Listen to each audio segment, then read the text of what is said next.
So many of you will have woken up this morning to the BBC headline about changes to the state pension.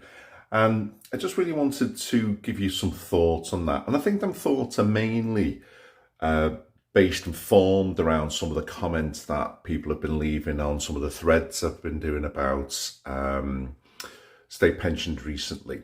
So let's have a look at what the BBC is saying this morning anyway. So this is the headline many of you will have seen. State pension to be boosted by over £400,000, by £400 per year next year. And we can see this been written by Faisal Aslam.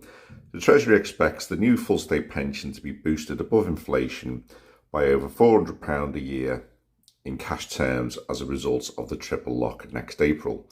The internal work and calculations seen by the BBC reflect the near certainty that the state pension will be increased by average earnings figures released next week.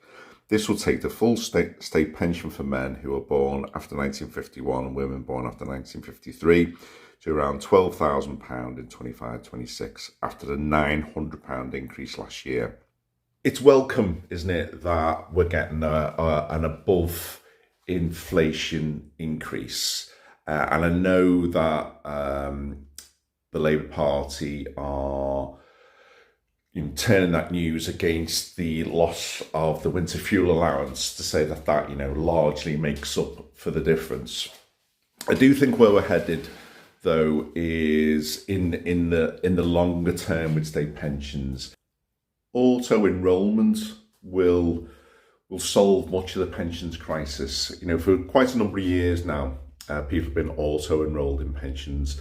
So the picture we've had in recent years where people have been retiring with zero private pensions is largely disappearing now. And I think over time, the state pension will largely be eroded. But my feeling is that it will be replaced by more and more people having earned their own private pension that will make up for that.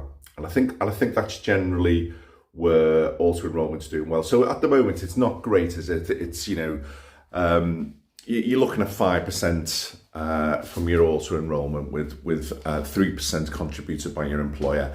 My feeling is that over time that will go up, and that there'll be a mandatory contribution set at higher than that amount, and that means in years to come, rather than us building this pensions crisis, which is unaffordable, we will, there's some more news from the BBC, we will start to get to a position where actually the majority of people do have their own private pensions, and therefore the burden on the state pension benefit is reduced somewhat.